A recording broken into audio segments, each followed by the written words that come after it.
Bienvenue à tous pour ce quatrième cours sur la communication digitale, le marketing digital et tout ce qui est digital. C'est moi le spécialiste du digital, voilà. Professeur d'économie numérique, Hubert Kratirov, au cas où vous avez oublié mon nom. Donc nous allons parler aujourd'hui de contenu, de création de contenu, de stratégie de contenu. En anglais on dit content.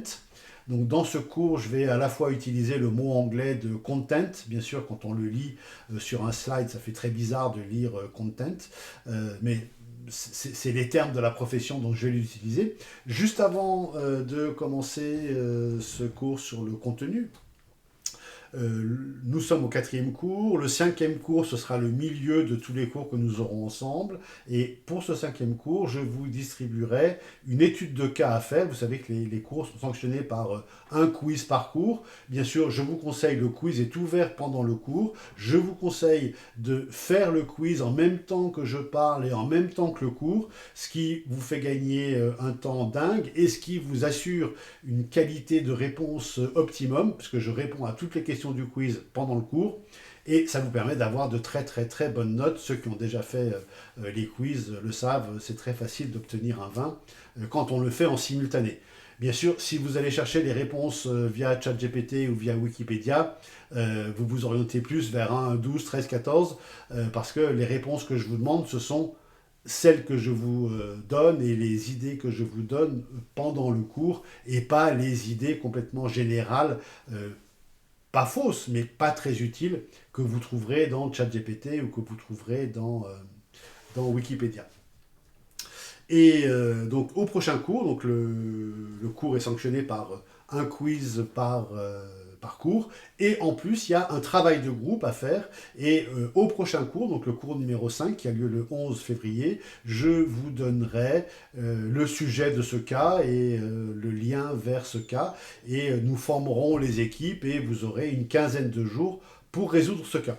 Voilà, les généralités sont dites. Je vous propose maintenant de nous lancer dans ce cours numéro 4 qui parle de contenu, sans oublier bien sûr toujours le fameux Alpine Business School et le Explore Beyond Horizon. Et nous allons voir aujourd'hui l'horizon de ce qui est le marketing de contenu. C'est le cours numéro 4. Donc là, vous avez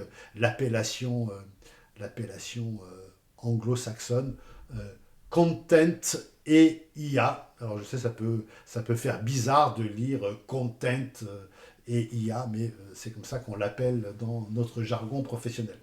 Donc voilà, le cours numéro 5 commence. Vous savez qu'avant chaque début de cours, je fais un petit récap de ce qu'on a vu le cours précédent. Donc le cours précédent, nous avons parlé de search, et avec cette grande équation ici, parce qu'il faut retenir cette chose extrêmement importante, que le search, c'est deux choses. C'est à la fois ce qui se passe sur le web via Google, mais aussi ce qui se passe en IA via ChatGPT, Perplexity, Gemini, Claude, Anthropic, DeepSeek, ZAI, il existe un ZAI, Qwen et Manus et tant d'autres. Donc le search, c'est aujourd'hui deux choses, ce qui se passe sur le web et ce qui se passe en IA avec cette grande équation. Je ne vais pas la redétailler aujourd'hui, hein, c'est juste un rappel. Et bien sûr, il y a du retail media, il y a du SMO, social media optimization.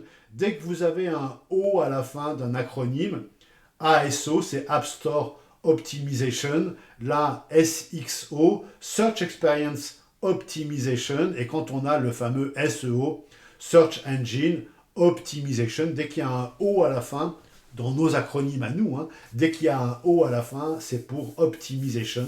Donc voilà ce que nous avons fait la dernière fois. C'est juste un rappel. Bien sûr, on ne va pas s'attarder à ça et on va rentrer tout de suite dans cette fameuse stratégie de contenu. Alors, ce cours est un cours extrêmement important, tout comme celui sur le search.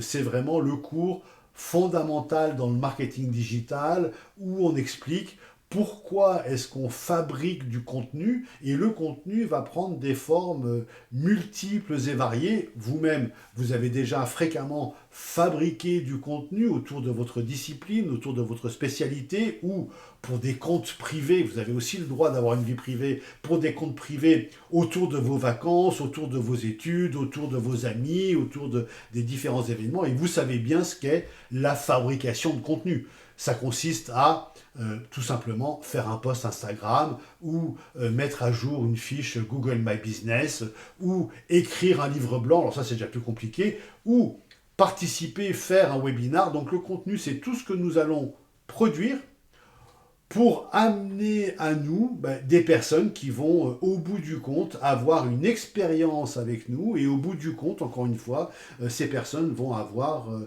avec nous un parcours client ou un parcours utilisateur. Même si vous avez un fan qui vous suit sur les réseaux et qui attend votre contenu, ce fan, c'est finalement un utilisateur de votre contenu, de votre matière. Il faut qu'à chaque fois qu'il rentre en contact avec vous de votre parcours, de son parcours, eh bien qu'il soit hyper satisfait pour qu'au bout du compte, il s'engage avec vous, s'engager simplement liker, commenter, partager vos contenus, les montrer à d'autres personnes, et pourquoi pas un jour qu'il fasse un geste commercial vis-à-vis de vous, qu'il, pourquoi pas, achète quelque chose, soit sur votre site, soit sur le site d'un de vos sponsors, d'un de vos équipementiers, de quelqu'un qui vous propose de faire des affaires. Donc c'est ça le but de la stratégie de contenu. Donc tout de suite, entrons dans le vif du sujet avec une division très très simple que vous allez très très bien comprendre. Il y a une grande différence, donc je vous le rappelle, le cours de ce soir porte sur la stratégie de contenu, c'est vraiment le sujet, donc le contenu, en anglais on dirait le content, et cette stratégie de contenu, regardez bien, elle se divise en deux grandes parties. D'un côté, le brand content, de l'autre côté, le content marketing. Alors, c'est quoi la différence? On dit, oh, c'est certainement la même chose. En fait, non, ce n'est pas la même chose et il y a une différence fondamentale entre le brand content, tout en haut, et le content marketing. Et plutôt que de vous donner des définitions, plutôt que de vous donner des notions de ce que sont le brand content et le content marketing, je vais vous donner un exemple qui va vous faire comprendre absolument très très bien ce que sont, excusez-moi, ce que sont le brand content et le content marketing. Voilà l'exemple. Il est bête comme chou, il est simple comme tout. L'exemple, c'est celui-là. Quelle est la différence entre Coca-Cola et Red Bull? Eh bien, c'est que Coca-Cola fait du brand content. Vous voyez, j'ai mis la canette en très très très très grand. Que fait Coca-Cola? Coca-Cola, ils parlent d'eux-mêmes, ils parlent de la marque, ils parlent de leurs produits, ils parlent de leur historique, ils parlent de leurs formules, ils parlent des différentes formes de Coca-Cola, entre le Cherry Coke, le Classic Coke, le Zero Coke, le Diet Coke, le Light Coke, le que sais-je Coke. Ils parlent de Coca, de Coca, de Coca. Et quand ils ne parlent pas de Coca, ils parlent de The Coca-Cola Company avec du Fanta, du Sprite, du Minute Maid et tous les produits de Coca. Donc quand on fait du brand content, on parle de soi, de sa marque, de son histoire, de sa distribution, de ses parts de marché, de son entreprise, de ses salariés. On parle de nous. Et à l'opposé de Coca, vous avez compris, vous avez déjà compris, parce que vous connaissez très bien Red Bull, à l'opposé de Coca, vous voyez, j'ai mis un Red Bull en tout petit, avec du plongeon, de la F1, du snowboard, du saut en parachute de l'espace. C'est tout petit, petit, petit, parce que Red Bull, lui, ne parle pas de la marque, ne parle pas de la canette, ne parle pas de l'effet du Red Bull sur le corps humain. Ça donne un boost et ça fait soi-disant pousser des ailes. Alors c'est pas vrai, les ailes ne poussent pas, mais Red Bull vous donne quelque chose. Mais toute la communication, tout le contenu posté par Red Bull, vous le savez, vous le voyez, ne parle pas de canette, ne parle pas de boisson, mais parle, attention, Et c'est ça le content marketing, ça consiste à parler de nos utilisateurs, à parler de ce qu'aiment nos clients. Vous aimez le snowboard, je vous parle de snowboard et je vous fais la plus belle compétition de snowboard qui existe. Et elle est faite par Red Bull. Vous aimez la F1, ben, je ne vous fais pas une, mesdames, mais je vous fais deux équipes de F1 qui sont sur le circuit de F1. Et c'est Red Bull qui choisit les pilotes, qui choisit les techniciens, qui choisit le directeur de l'écurie, qui choisit le motoriste, qui choisit tout, tout, tout, tout, tout. Vous comprenez la différence entre avoir une équipe de F1, avoir une équipe de foot au nom de Red Bull et, à la différence de Coca, être simplement sponsor maillot ou être simplement, si Coca demain doit faire de la F1, qu'est-ce qu'ils vont faire? Ben, ils vont mettre leur logo Coca sur une F1. Mais ils vont ni choisir le pilote, ni s'investir dans les entraînements, ni s'investir dans le moteur, ni rien du tout. Ils vont juste mettre leur logo sur une voiture. Si demain Coca fait du foot, ben ils seront sponsor maillot ou sponsor stade et ils ne s'occuperont pas du tout de ce qui se passe. Lorsque Red Bull organise un concert de musique, eh ben c'est Red Bull qui fait le setup, le line-up, le ticketing, qui décide si c'est payant, gratuit, qui décide qui va chanter, pas chanter, qui décide si ce sera capté, pas capté, et si c'est capté, qui décide si ce sera vendu ou offert à des chaînes de télévision. Donc, la grande différence entre Coca et Red Bull, c'est qu'il y en a un qui ne parle que de la marque, de la marque, de la marque, et il fait du brand content. Vous comprenez ce que veut dire brand content. Je fais du contenu sur ma marque, et le héros de ce contenu, c'est la marque. Alors que quand je fais du content marketing, le héros du contenu, c'est l'utilisateur. Et là, vous avez compris la différence entre ces deux grandes branches, content marketing et brand content. Si vous arrivez sur un site internet comme celui de Red Bull, vous verrez, il y a zéro canette. On ne parle que des sports extrêmes et que de ce que vous aimez, si vous aimez les sports extrêmes. Quand vous arrivez sur le site de Coca, on ne parle que de boissons.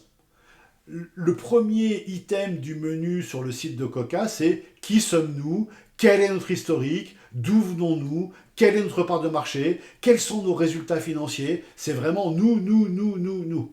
Sur le site de Red Bull, vous ne trouverez aucun résultat financier, vous ne trouverez aucun historique de Red Bull, on ne parle que des utilisateurs. Et si on veut remonter au début du content stratégie, des stratégies de contenu, eh bien nous avons deux, et ça fera partie cette explication faisait partie du quiz que vous avez à remplir, et cette explication fait aussi partie du quiz que vous avez à remplir. Si on reprend l'historique des stratégies de contenu, le tout premier, c'est un John Deere qui fait des engins agricoles et qui a sorti un magazine qui s'appelle The Furrow et qui parle des préoccupations des agriculteurs et des éleveurs.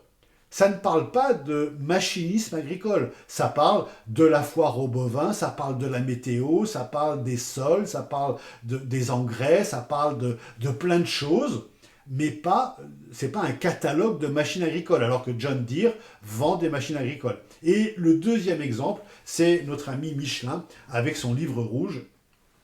Et après ces deux exemples, donc The Furrow, c'est aux alentours de 1895, j'ai pas la date exacte. Pour Michelin, c'est très précisément 1902. Et Michelin distribuait gratuitement son livre rouge Michelin à toutes les personnes qui achetaient des pneus, avec comme unique objectif, dans le livre rouge de Michelin, dans le guide rouge de Michelin, de donner aux gens des occasions d'user les pneus, d'utiliser la voiture pour aller voir le château de Versailles, pour aller en forêt de Rambouillet, pour aller à droite, à gauche, en disant là il y a un très bon restaurant, là il y a un très beau monument à voir, là il y a un très beau point de vue, et les gens lisant le guide rouge se disaient tiens, et si dimanche on allait à tel endroit. Et donc en allant à tel endroit sur les conseils du guide rouge, eh bien, ils utilisaient leur voiture, ils utilisaient leurs pneus et donc ils usaient un petit peu leurs pneus. Voilà l'intérêt du guide rouge en 1902. Et puis depuis, le guide rouge est devenu autre chose, un guide des restaurants avec les 1, 2, 3 étoiles, un guide des hôtels et aussi un système de cartes papier. Et ils ont, vous avez compris, raté le virage digital puisqu'ils sont restés à la carte papier qui n'existe plus aujourd'hui, à part celle de IGN, il n'y a plus de carte papier. Ils ont raté le virage digital. Ils auraient pu être le Google Maps de ce monde, mais voilà, ils l'ont pas été. C'est dommage, mais c'est toujours comme ça. Donc, 1895, John Deere lance un magazine qui existe encore aujourd'hui. En français, il s'appelle Le Sillon. Puisque le furrow, la traduction, c'est le sillon. Donc John Deere, c'est des engins agricoles verts. C'est écrit John Deere avec un E à la fin, D-E-E-R-E.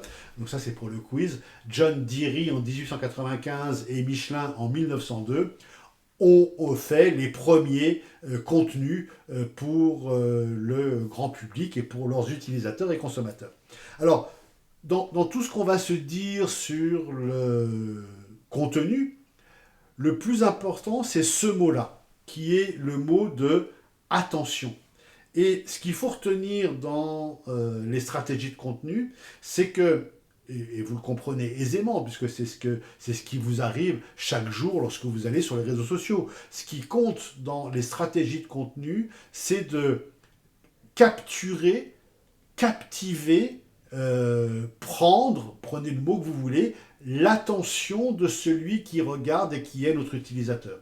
Donc vraiment, ces stratégies de contenu, comme le dit la slide ici, c'est une bataille pour avoir l'attention de notre utilisateur ou de notre viewer ou de notre follower ou de notre abonné. C'est une bataille de l'attention et il faut déployer des génies de storytelling, des génies d'histoires captivantes, du génie de faire les bons titres, de faire les bonnes listes pour effectivement captiver l'attention de nos utilisateurs. Et hier, vous connaissez ce vieux dicton qui disait time is money. Eh bien, aujourd'hui, ce n'est plus vrai. Aujourd'hui, c'est plutôt attention is money.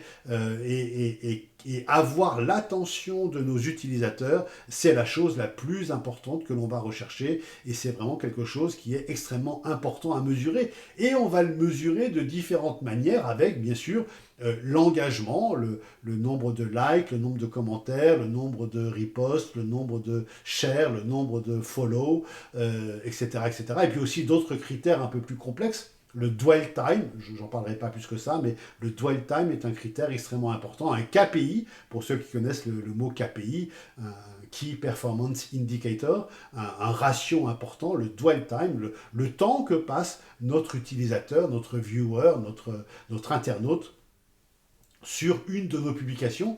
Je précise que cette publication, ça peut être une vidéo YouTube, mais ça peut être une vidéo TikTok, ça peut être un groupe Snapchat, ça peut être un livre blanc que vous écrivez. Combien de temps passe votre utilisateur sur une publication que vous avez? Et là, je vais vous emmener sur une lecture très très très fortement recommandée, qui est celle du livre de Gary Vaynerchuk. Alors bien sûr, je ne vais pas vous demander de lire un livre, mais au moins son résumé. Mais le titre du livre est extrêmement important. Vous voyez, le titre du livre, c'est Day Trading Attention.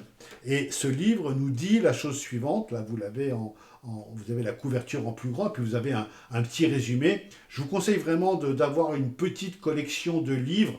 Bien sûr, de ne pas les avoir en physique. Je ne veux pas dire que ça ne sert à rien, mais ce n'est pas là le but d'avoir une collection de livres dans une liste des 10 livres importants. Et pour ces 10 livres importants, bien sûr, vous ne les achetez pas, vous ne les lisez pas, mais ces 10 livres importants, vous les faites résumer par votre IA favorite. Donc là, vous voyez, moi, mon IA favorite, c'est Grok. Et j'ai demandé à Grok ici, peux-tu me résumer le livre de Gary V, Day Trading Attention, en 200 mots? Et là, vous l'aurez dans les slides, vous pourrez le regarder, vous avez le résumé du livre de Gary Vaynerchuk, Day Trading Attention. C'est beaucoup plus important que vous connaissiez le nom de l'auteur, donc retenez bien Gary V, Gary V, Gary V. C'est beaucoup plus important que vous reteniez le titre du livre, Day Trading Attention. Vous comprenez le sens de ce titre, ça veut dire que les entreprises sont à la bourse de l'attention et essayent chaque jour d'acheter l'attention des utilisateurs. Et c'est à celui qui achètera le mieux, qui aura la meilleure attention, qui va gagner la partie du jour. Et le lendemain, on recommence le même day trading attention. On essaye de capturer l'attention des clients. Et donc là, vous avez sur ma slide le résumé que Grok a fait de day trading attention. Et je vous conseille d'avoir comme ça une dizaine d'ouvrages dont vous connaissez par cœur le titre, l'auteur, et dont vous connaissez à peu près le résumé. Ça veut dire que vous êtes capable de citer ce livre comme étant le livre important pour captiver l'attention des clients. C'est extrêmement important pour votre carrière de pouvoir vous appuyer sur des livres. Et encore une fois, pas besoin de les lire en entier. Connaissez l'auteur, connaissez le titre, connaissez la thèse qui est défendue, et puis ayez un petit résumé. Ça va fonctionner très très très bien comme ça. J'en profite puisqu'on parle de Gary V pour vous montrer le site internet que j'ai fait à votre attention, qui est ici. Nous sommes aujourd'hui à l'épisode 4, donc je vais vous le mettre en grand bien sûr. Épisode 4 sur le content et l'IA. Nous sommes le 5 février 2026. Là, vous avez les slides, vous avez les slides, vous avez les slides. Là, vous aurez dans quelques heures la vidéo de l'épisode bien montée comme il faut, etc. Les workshops, donc c'est les études de cas, on en parlera à l'épisode 5. Et là, vous avez le quiz 4, qui est le quiz que vous pouvez faire en même temps que vous suivez cet épisode. Et là, vous avez, c'est pour ça que je vous le montre, une lecture, j'ai mis impérative, on va dire fortement conseillée, sur ce livre de Gary V. Et je vous laisse cliquer dessus, je ne le fais pas, je vous laisse cliquer dessus et vous aurez une bonne surprise sur comment lire un livre version 2026 digitale. J'avance un petit peu pour vous donner une définition de ce stratégie de contenu et en vous précisant une chose qui est extrêmement importante et notamment pour votre carrière sportive et pour vos négociations avec les marques, quelque chose d'extrêmement important à considérer. Donc premièrement, définition de ces contenus, c'est tout le contenu éditorial créé par une marque. Donc une marque est devenue aujourd'hui presque un journaliste qui va créer des contenus. Hier 20e siècle, une marque se contentait de dire achetez-moi, je suis performant, je suis pas cher, je suis meilleur que les autres, je suis cela, il suffit de m'acheter. Donc c'était tout le contenu, c'était de la publicité. Donc on faisait de la pub et les gens qui aimaient bien notre pub achetaient notre produit et on s'arrête là. 2026, le monde est beaucoup plus complexe, il est digital, il est beaucoup plus complexe, et les marques ne font pas simplement de la pub en disant c'est nous les meilleurs, mais ils font aussi plein de contenu dans ces stratégies de contenu. Et ce qu'il faut comprendre, et si vous le comprenez, vous avez vraiment marqué un très grand pas, c'est que les marques et les annonceurs et les équipementiers et les marques que vous aimez sont aujourd'hui devenus des médias. Une marque, c'est un peu comme, prenez le média que vous préférez, c'est devenu un peu comme Brut, comme Combini, comme TF1, si vous aimez TF1, comme France Télévisions, si vous aimez France Télévisions, comme France Inter, si vous aimez France Inter. La marque, aujourd'hui, elle produit des contenus. Alors pourquoi c'est intéressant pour vous, les sportifs? C'est que au milieu de ce contenu et dans ce contenu, il y a bien sûr des exploits sportifs portés par des personnes. Et vous êtes les personnes qui portez les exploits sportifs et donc on peut narrer, on peut raconter vos exploits sportifs comme le ferait l'équipe. Sauf que moi, je suis une marque d'alimentation, je suis une marque de chaussures, je suis une marque de vêtements, je suis une marque de voitures et je m'empare d'un discours sportif pour faire du contenu et donc je suis un média un peu comme si c'était l'équipe ou Le Figaro ou Libération ou TF1 ou Combini qui parlent de ces sujets-là. Donc la marque aujourd'hui est devenue un média. Pour nourrir ce média, elle a besoin de beaucoup de contenu et c'est là que vous pouvez rentrer en ligne de compte en disant moi j'ai des histoires à raconter et on peut les raconter autour de votre marque. Donc, autre petite distinction des acteurs de ces stratégies de contenu, ben, vous avez plusieurs types de contenus, donc plusieurs types d'acteurs. Et vous, les sportifs, vous êtes un peu aux 4 niveaux. Le UGC, c'est le User Generated Content, c'est l'utilisateur qui produit le contenu. Vous avez des contenus produits par des experts, donc des experts indépendants, ou des créateurs de contenu, ou des marques, ou des consultants, ou des, retenez ce terme, je vous le mets dans le chat parce qu'il est très très très important, ou des KOL, Key Online Leaders, donc, ou des Key Opinion Leaders, donc c'est des leaders d'opinion qui créent ces contenus. Et puis vous avez aussi des artistes ou des influenceurs, et dans les influenceurs, vous avez toute une échelle qui va du méga influenceur au nano influenceur, donc je vous laisse trouver à quel étage vous vous situez. Les mégas, c'est plus de 2 millions de followers. Les nanos, c'est plus de 30 000, 20 000 followers. Donc voilà le niveau d'influence. À noter que les influenceurs disent souvent, nous, on n'est pas influenceurs, en fait, on est créateur de contenu, ou on est KOL, Key Opinion Leaders. Ce qui distingue un influenceur d'un créateur de contenu, ou ce qui distingue un influenceur d'un KOL, c'est que l'influenceur n'a pas de métier. Donc en ce sens, vous, les sportifs, vous n'êtes pas des influenceurs. Votre métier, c'est d'être sportif. Là, on a un grand rugbyman qui est avec nous en ligne, Joe. Joe, son métier, c'est le rugby. Donc il est expert en rugby. Il est Key Opinion Leader, ou il est création de contenu. Son métier, c'est rugbyman. Et en plus d'être rugbyman, désolé Joe, je ne connais pas ton Instagram, je ne connais pas ta chaîne YouTube, je ne connais pas ce que tu publies sur les réseaux, mais en plus de son métier de rugbyman, bah Joe, il crée du contenu. Donc il n'est pas influenceur. Un influenceur, c'est quelqu'un qui n'a pas de métier, qui ne fait rien, si ce n'est créer du contenu ou influencer les gens ou produire quelque chose. Donc quelqu'un qui écrit des livres et qui en même temps poste du contenu, il est créateur de contenu ou KOL. Quelqu'un qui est journaliste et qui en même temps crée du contenu, il est KOL. Quelqu'un qui est un expert dans son domaine, bah, comme vous les sportifs, vous êtes expert de votre sport, qui est consultant dans son domaine et qui en plus crée du contenu, il est KOL. Alors que l'influenceur, lui, bah, vous avez 1000 exemples d'influenceurs, il n'est que influenceur. Donc quand les influenceurs veulent se faire appeler créateurs de contenu, ils oublient juste qu'il faudrait qu'ils aient un métier pour cela. On fait une pause pour répondre à la question. Et on passe à la slide suivante, maintenant qu'on a vu les différents types de contenus et les différents types de personnes qui écrivent ces contenus. On va passer à la slide suivante avec un petit slogan que j'aime bien. Alors, je ne sais pas si vous l'aimerez ou si vous ne l'aimerez pas, mais l'importance de savoir raconter une histoire.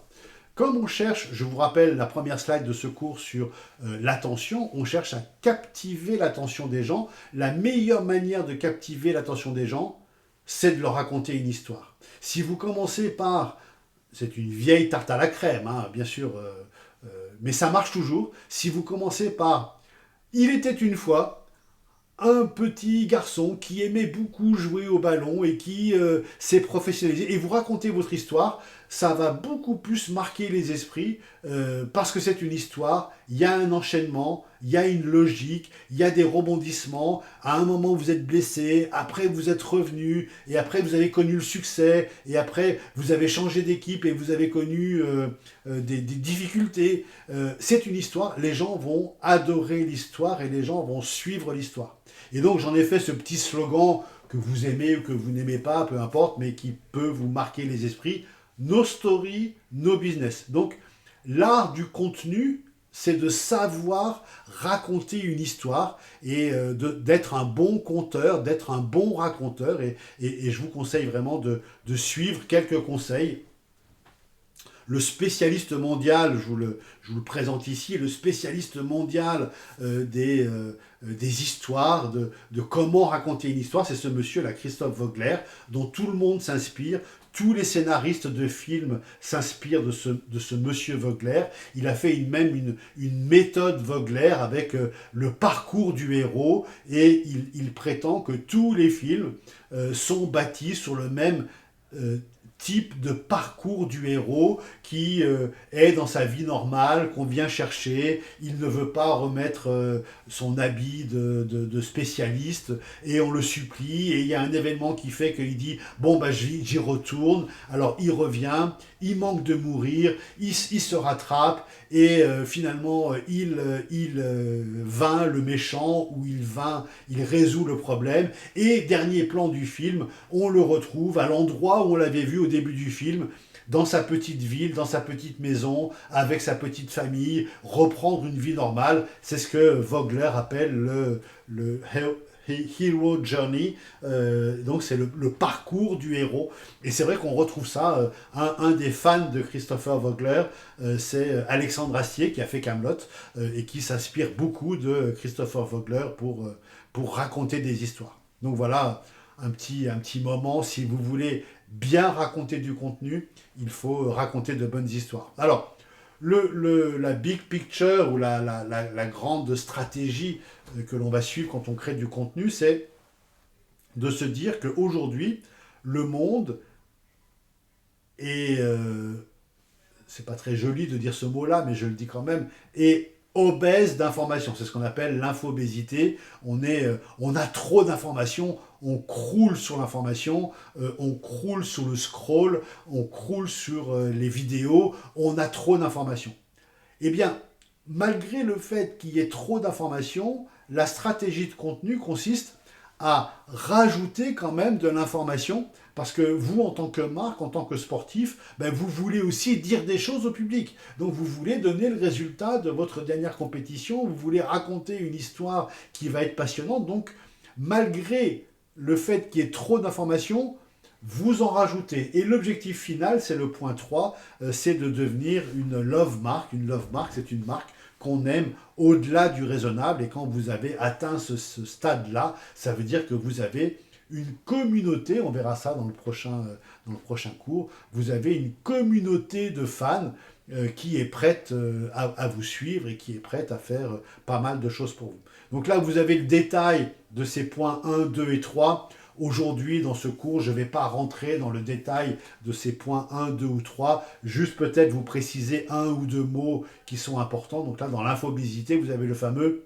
FOMO. Je ne sais pas, je vous l'écris dans le chat pour que les gens qui suivent après sachent que c'est un mot important.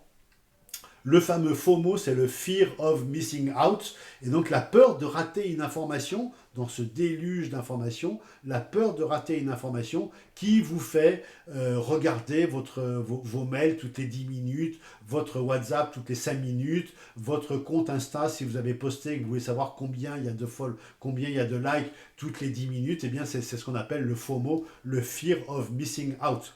Après, au milieu, en 2, vous avez tous les moyens de communication en contenu, donc le storytelling, la newsletter, la gamification, la curation, on va en passer quelques-uns en revue, le livre blanc, le webinar, etc., etc. Et puis le point 3, c'est le but ultime, c'est de devenir une love mark. Et Love Mark, c'est un bouquin qui a été écrit par Kevin Roberts. Encore une fois, je ne vous demande pas de le lire, mais retenez ce terme de Love Mark. C'est une marque que l'on aime au-delà du raisonnable.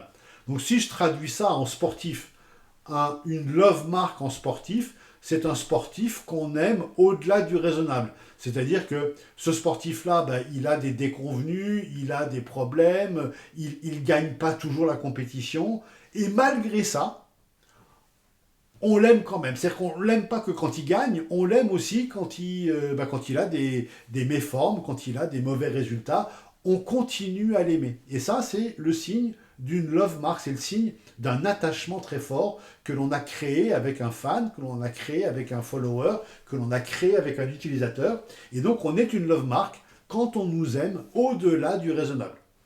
Il y a plein d'exemples de love mark qui ne sont pas des marques. Certains sportifs, certains intellectuels, par exemple, pour certaines personnes, tel philosophe ou tel intellectuel ou tel écrivain est une love mark parce qu'on l'aime, même s'il fait un mauvais livre ou même s'il a des opinions que l'on ne partage pas, eh bien on l'aime au-delà du raisonnable. Donc voilà, le but ultime est de devenir une love mark et c'est pour ça qu'on écrit tout ce contenu, c'est pour ça qu'on essaye de captiver l'attention de notre public pour qu'on puisse devenir une love mark. Donc là, vous avez une définition des stratégies de contenu. Donc ça consiste à créer du contenu de valeur dans le contexte qui est capable d'attirer, d'acquérir et d'engager une audience. Alors, c'est quoi ces contenus? Ben, c'est extrêmement simple, hein. Les contenus, c'est tout simplement du texte, du texte, du texte, du texte, d'où l'importance de l'art de savoir bien écrire. En plus du texte, c'est des photos. Donc, constituez-vous votre photothèque, prenez des photos, ayez des photos de chaque moment pour pouvoir documenter ensuite une histoire. Et puis, comme il y a du texte et des photos, bien il y a aussi, j'ai mis le Festival de Cannes pour le signifier, il y a aussi bien sûr des films qui sont un genre de photo animée, mais le contenu, c'est des histoires qui sont racontées sous forme de texte, de photos et de vidéos. Voilà la définition la plus simple. C'est très b.a.-ba, mais c'est pour vous dire que ce qui est très important dans le contenu, c'est le texte. Parce que c'est le texte qui va être mémorisé par les moteurs de recherche. C'était le cours d'avant, ça. Hein. C'est le texte qui va être motorisé par les moteurs d'IA. Si vous voulez qu'on vous cite dans OpenAI, il faut qu'il y ait des textes sur vous.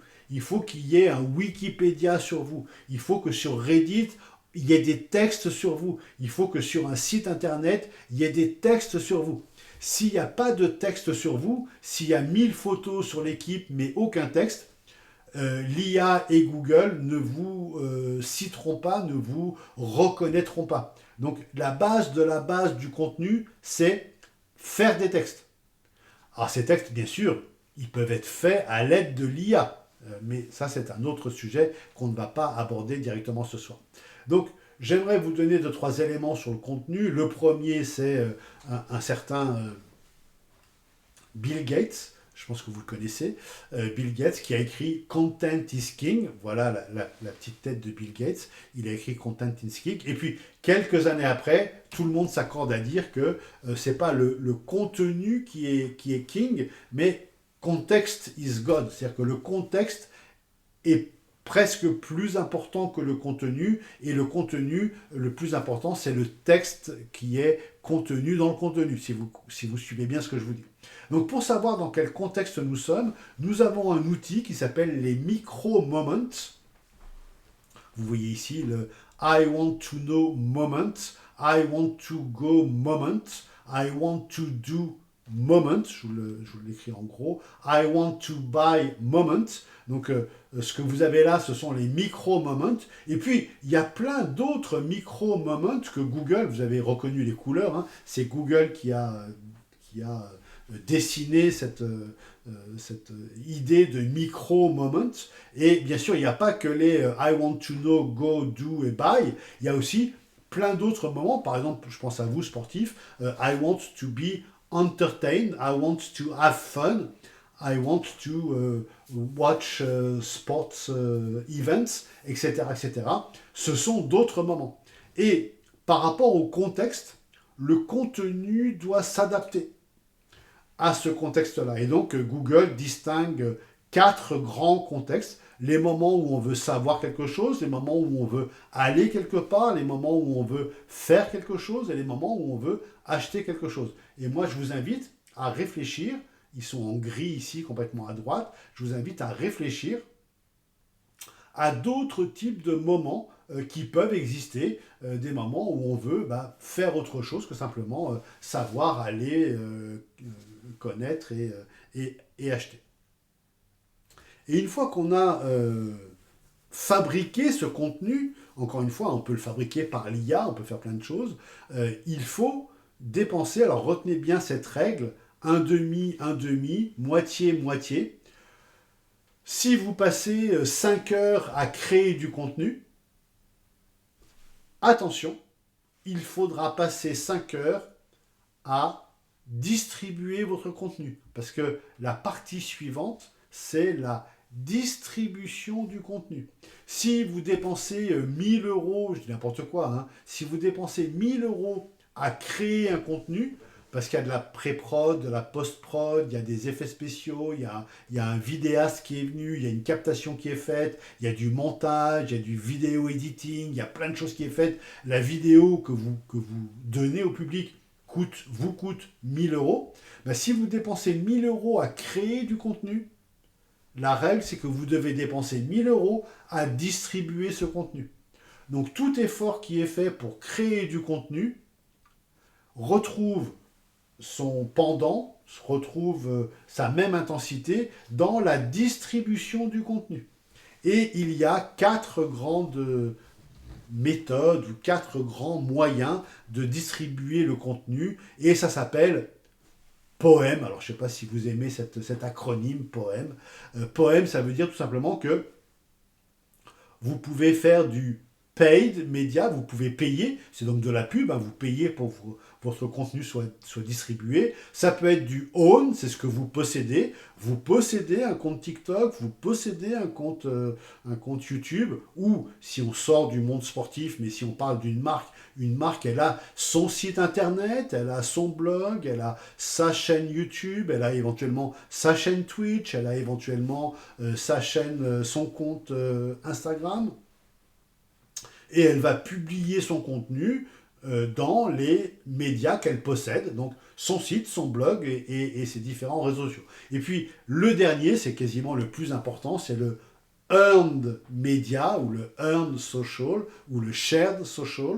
Le E et le S se confondent un petit peu. C'est les utilisateurs, les viewers, les personnes que vous allez gagner, qui ne sont pas partis, qui ne font pas partie aujourd'hui de votre communauté, mais vous allez gagner ces personnes parce que des membres de votre communauté auront liké ou commenté votre post.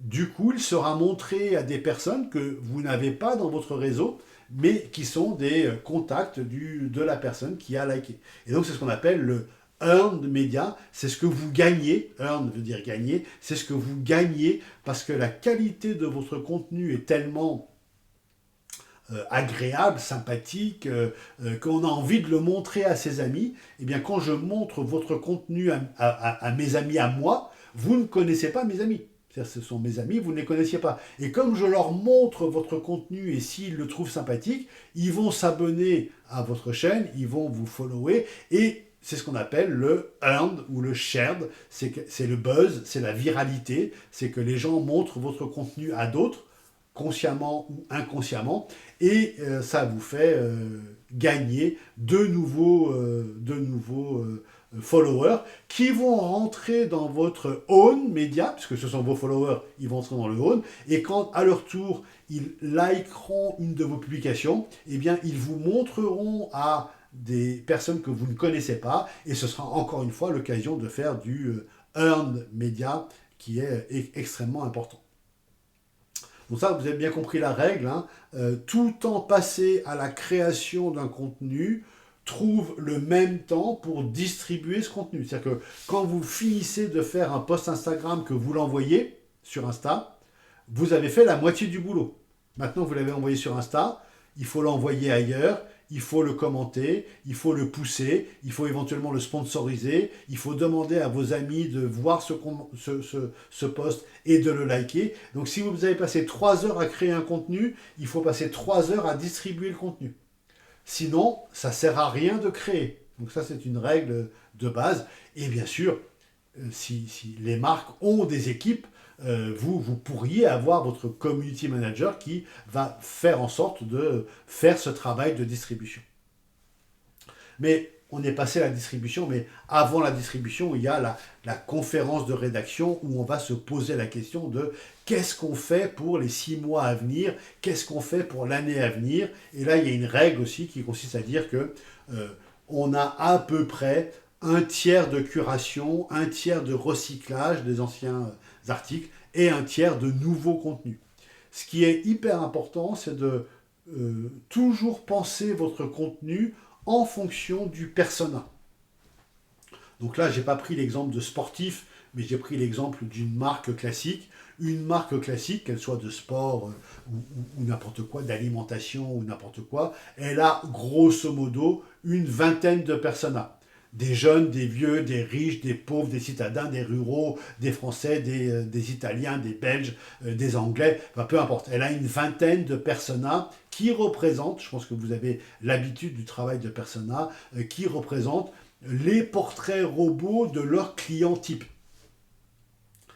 Et la règle est la suivante, si vous avez 20 personas, alors vous avez 20 types de contenus pour ces 20 personas. C'est-à-dire que le post que vous créez pour ce persona numéro 1 ici, qui est tout en haut à gauche, ne sera pas le même post que vous créez pour ce persona-là, c'est moi, qui est très vieux, très citadin, qui aime faire du sport, mais qui n'aime pas regarder du sport. Et ce ne sera pas le même contenu que pour celui-là, qui a le même âge que moi, mais qui lui n'aime pas faire du sport, mais aime regarder le sport. Et c'est pas le même contenu que pour cette personne-là, qui est une sportive en herbe, etc., etc. Donc tout le contenu, c'est l'importance de la conférence de rédaction, c'est l'importance de travailler en amont sur, tout simplement, hein, vous retenez cette phrase, qu'est-ce que vous allez dire et à qui,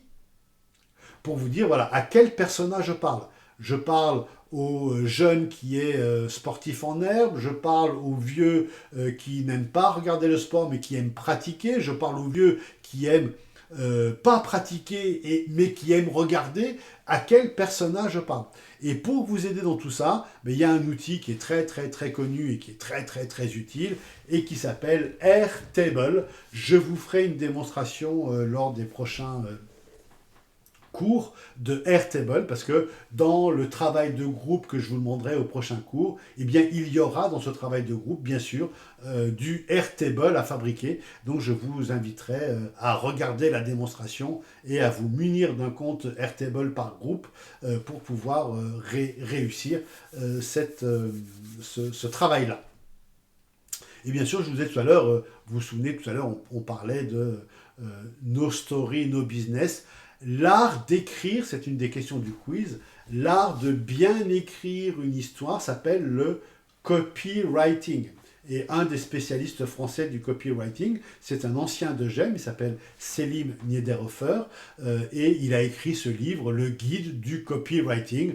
Encore une fois, ne l'achetez pas, ne le lisez pas, mais retenez le nom de Selim Niederhofer, retenez le guide du copywriting et demandez à votre IA favorite de vous résumer en 200, 300, 400 mots le guide du copywriting de Selim Niederhofer. Il vous fera un résumé et ça, vous devrez vraiment le retenir très, très, très, très, très, très puissamment. Et donc, l'art de bien écrire une histoire s'appelle le copywriting. Ne vous trompez pas sur l'écriture de copywriting. C'est C-O-P-Y et derrière le verbe écrire, W-R-I-T-E-I-N-G, copywriting. Ça n'a rien à voir avec les droits d'auteur et le copyright. Là, c'est R-I-G-H-T, c'est un autre, ça se ressemble à la prononciation, mais ça n'a effectivement rien à voir. Donc là, je parle ici de copywriting, l'art de bien écrire une histoire, et il y a un autre art d'écriture qui s'appelle, et ça fait partie des questions du quiz, le UX writing, donc l'art d'écrire pour donner une belle expérience aux gens. Et ça, ce qu'il faut retenir, c'est comment on va créer un nudge. Et un nudge, c'est un peu plus que simplement bien écrire une phrase.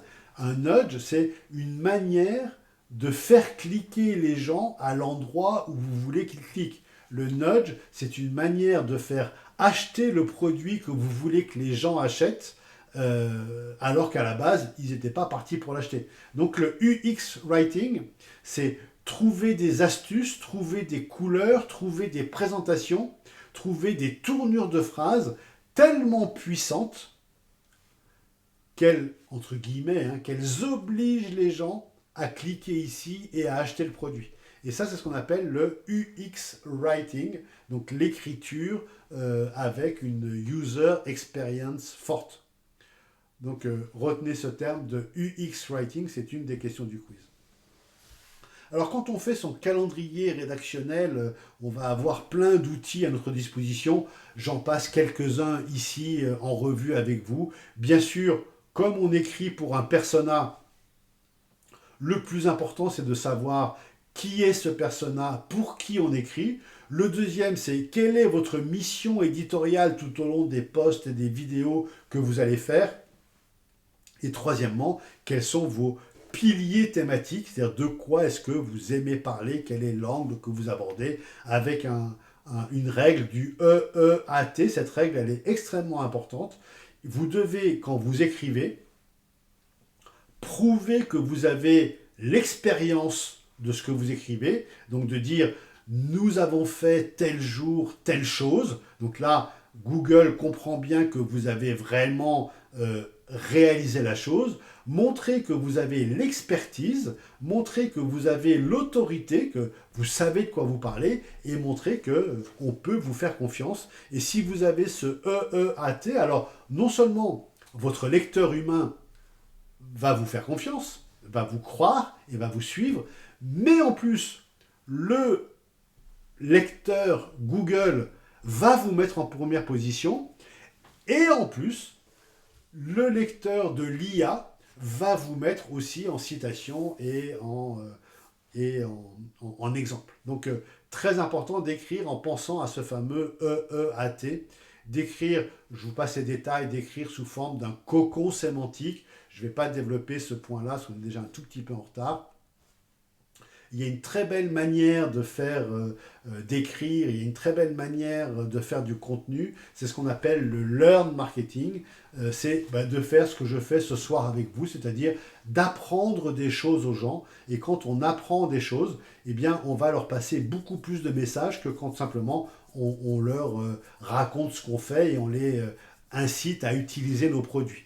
Donc si par exemple vous deviez donner, je prends l'exemple de Joe qui joue au rugby, si vous deviez expliquer dans des vidéos comment faire ce geste technique au rugby, comment bien s'entraîner au rugby, comment bien récupérer au rugby, et en faisant une petite formation, alors voilà, il faut faire ces 5 étapes, la première ça consiste à faire ça, la deuxième il faut faire ça, etc.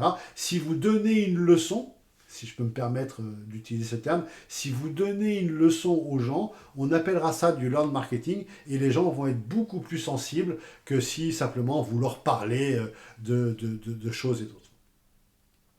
Donc voilà, on n'a pas tout couvert, mais on a fait le tour. On va s'arrêter ici dans quelques instants. Et comme d'habitude, je vous montre la slide qui récapitule tout ce qu'on a fait ensemble ce soir. Donc je viens de vous parler du fameux EEAT, vous le retrouvez ici. Le poème, on en a parlé ensemble. Les micro-moments, on en a parlé ensemble. Le grand spécialiste qui est notre ami Red Bull avec son content calendar. La différence, et c'était le premier point de ce soir, entre le brand content et le content marketing, et puis le no story, no business, etc., etc. Donc là, on a fait un beau parcours dans tout ce que nous avions à voir sur la création de contenu. Alors bien sûr, je vous ai résumé tout ça sous forme d'un cours de moins d'une heure.